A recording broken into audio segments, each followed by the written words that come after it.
بسم اللہ الرحمن الرحیم۔ اس حدیث میں جن لوگوں کے متعلق خبر دی گئی ہے کہ وہ حوض کوثر پر رسول اللہ صلی اللہ علیہ وسلم کے پاس جانے سے روک دیے جائیں گے، اس کی تعین مشکل ہے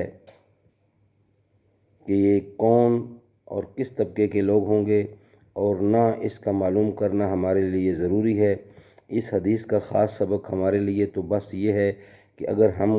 کوثر پر حضور صلی اللہ علیہ وسلم کی خدمت میں حاضر ہونے کے آرزو مند ہیں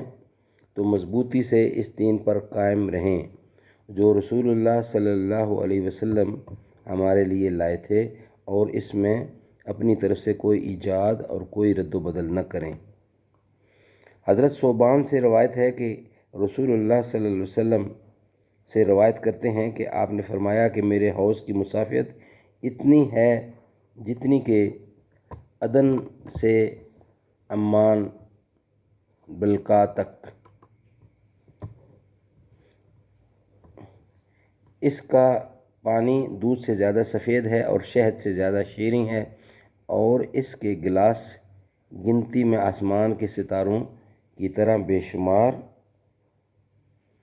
ہیں۔ اس کے پانی کی یہ صفت ہے کہ جو اس میں سے ایک دفعہ پی لے گا اسے اس کے بعد کبھی پیاس کی تکلیف نہیں ہوگی۔ اس حوض پر سب لوگوں سے پہلے میرے پاس پہنچنے والے فقراء مہاجرین ہوں گے، پریشان و پراگندہ سروں والے، میلے کچیلے کپڑوں والے، جن کا نکاح خوشحال و خوش عیش عورتوں سے نہیں ہو سکتا اور جن کے لیے دروازے نہیں کھولے جاتے۔ عدن مشہور مقام ہے اور عمان بھی شام کے علاقہ کا مشہور شہر ہے۔ بلقاء عمان کے قریب ایک بستی تھی۔ بطور امتیاز اور نشانی کے اس حدیث میں عمان بلقاء کا لفظ استعمال کیا گیا ہے، اور مطلب یہ ہے کہ اس دنیا میں عدن اور بلقاء کے قریب والے عمان کے درمیان جتنا فاصلہ ہے، آخرت میں حوض کوثر کی مسافت اتنی ہوگی، اور واضح رہے کہ یہ بھی کوئی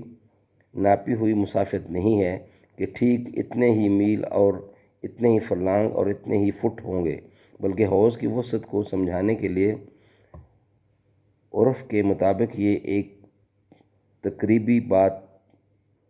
کہی گئی ہے، اور مطلب یہ ہے کہ حوض کی مسافت سینکڑوں میل کی ہوگی۔ آخر میں فرمایا گیا ہے کہ سب سے پہلے حوض پر پہنچنے والے اور اس سے سیراب ہونے والے وہ غریب مہاجرین ہوں گے جو اپنے فقر و تنگ دستی اور دنیا کی بے رغبتی کی وجہ سے اس حال میں رہتے ہیں کہ ان کے سروں کے بال بنے سنورے نہیں رہتے، بلکہ بکھرے ہوئے اور الجھے ہوئے رہتے ہیں، اور کپڑے بھی ان کے اچھے اجلے نہیں رہتے بلکہ میلے کچیلے رہتے ہیں، اور جو اگر نکاح کرنا چاہیں تو ان کی اس حالت کی وجہ سے خوش عیش اور خوشحال گھرانوں کی بیٹیاں ان کے نکاحوں میں نہ دی جائیں، اور وہ اگر کسی گھر پر جائیں تو ان کے میلے کچیلے کپڑے اور ان کی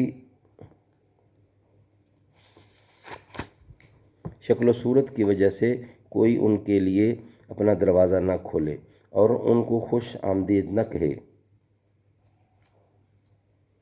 معلوم ہوا کہ اللہ کے جن بندوں کا حال یہ ہے کہ دنیا کی بے رغبتی اور دین میں انہماک اور فکر آخرت کی غلبہ کی وجہ سے اس دنیا میں وہ غریب تنگ دست ہو کر رہیں، نہ اپنی صورتوں کے بناؤ سنگار کی فکر رکھیں، نہ لباس و پوشاک کی، وہ اپنی غربت اور دنیوی عیش کی اس قربانی کی وجہ سے آخرت کے انعامات میں مقدم اور فائق رہیں گے۔ ہمارے اس زمانہ کے جو حضرات اس طرز عمل کو کسی غلط فہمی کی وجہ سے تکشف اور رہبانیت پسندی اور دین کے غلط تصور کا نتیجہ سمجھتے ہیں، چاہیے کہ وہ اس قسم کی حدیثیں پڑھیں اور ان پر غور کریں۔ ہر زمانہ کے کچھ امراض ہوتے ہیں، جس طرح پہلے کسی زمانے میں واقعی رہبانیت اور ترک دنیا کی غلط اور غیر اسلامی صورتوں کو اسلام کا پسندیدہ زہد بعض حلقوں میں سمجھا اور سمجھایا جاتا تھا،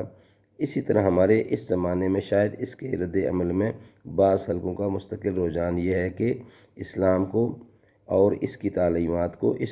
دور کے مادہ پرستانہ اور نفس پرستانہ تقاضوں سے زیادہ ہم آہنگ کیا جائے۔ صدق اللہ العلی العظیم و صدق رسولہ النبی الکریم ونحن علی ذالک من الشاہدین والشاکرین والحمد للہ رب العالمین۔ اللہ تعالی ہمیں اس پہ عمل کرنے کی توفیق عطا فرمائے۔